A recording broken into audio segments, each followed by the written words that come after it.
It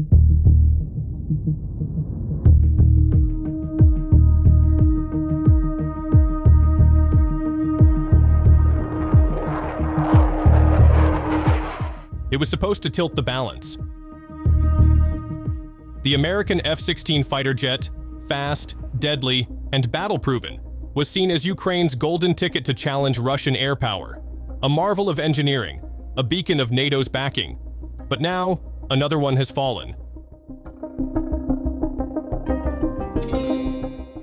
On May 16, 2025, Ukraine confirmed the third crash of an F-16 since the aircraft entered service.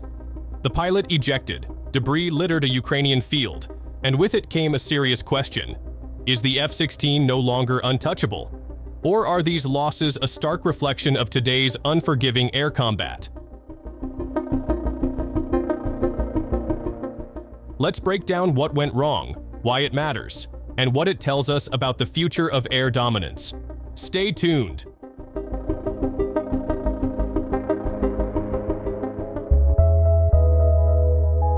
When the first F-16s landed in Ukrainian hands in 2024, expectations soared.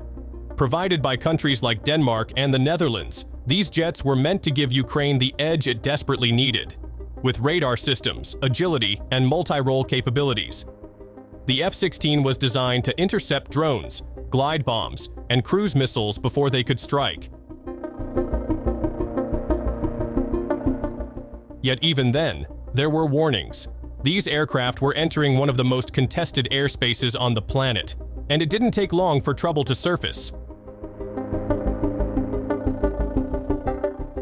This latest crash isn't an isolated incident, it's the third. Back in August 2024, Ukraine lost its first F-16 in a moment that shocked both military analysts and the public. The pilot, Major Oleksiy Mess, known by his call sign Moonfish, was conducting a defensive sortie during a Russian missile barrage. According to official accounts, he attempted to intercept incoming projectiles when his aircraft was struck. Some speculated that the fighter was shot down by the Patriot missile system, probably due to a miscoordination issue. Regardless, the loss was a blow, not only because of the aircraft, but because Moonfish was a high-profile figure in Ukraine's pilot corps. Tributes poured in from across the country and beyond. Then came April 2025. Captain Pavlo Ivanov was flying a precision strike mission near the front lines. Radar contact was lost abruptly. Russian sources immediately claimed responsibility, stating that a medium-range missile had downed the jet. Ukrainian forces later recovered wreckage and confirmed Ivanov's death. This marked the second high-profile F-16 loss, and one that further strained Ukraine's already limited jet fleet. The most recent incident happened on May 16, 2025. The F-16 was deployed on an air defense mission responding to incoming Russian munitions, likely glide bombs or cruise missiles targeting infrastructure. During the engagement, the jet reportedly suffered a system failure or was targeted by anti-air defenses. The pilot managed to steer the aircraft away from populated zones before ejecting. Thankfully, he survived, but the loss remains significant.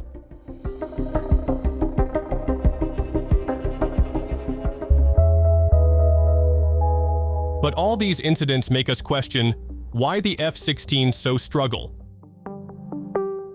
Let's look under the hood. First, logistics. F-16s require complex maintenance and support infrastructure, runways, spare parts, trained technicians. Ukraine is still building that foundation while fighting an active war.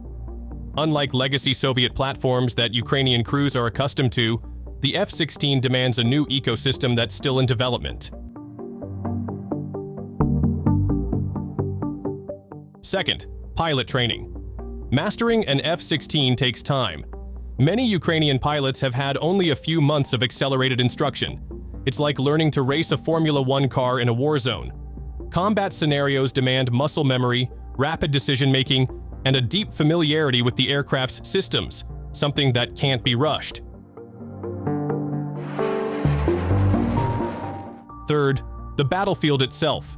Ukraine faces one of the most advanced air defense networks ever assembled: S-400s, Pantsir systems, radar-guided missiles, and jamming. It's a nightmare for any aircraft, even one as capable as the F-16.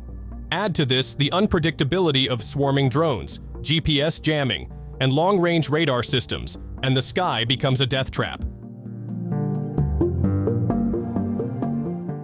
And every F-16 lost tightens the margin for Ukraine's air operations.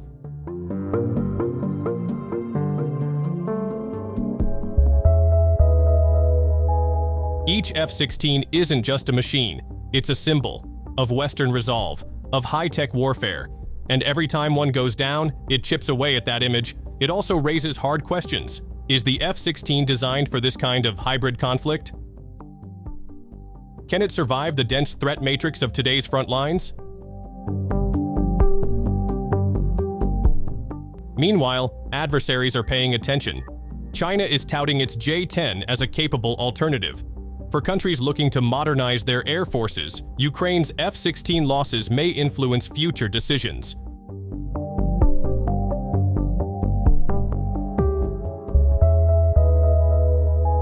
The downing of these jets also affects Ukraine's broader military strategy. F-16s were supposed to relieve pressure on air defense systems, cover troop movements, and engage high-value targets. With fewer jets available, Ukraine may be forced to reprioritize missions, focus on drone-based strikes, or rely more heavily on ground-based air defenses. The absence of full air superiority increases the danger to Ukrainian ground forces, especially in contested zones.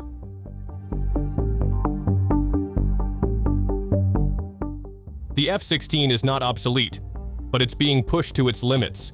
Its legendary status is being forged anew, not in exercises, but in real war. The platform still has potential, but its deployment must be recalibrated to account for the intensity of the Russian threat environment.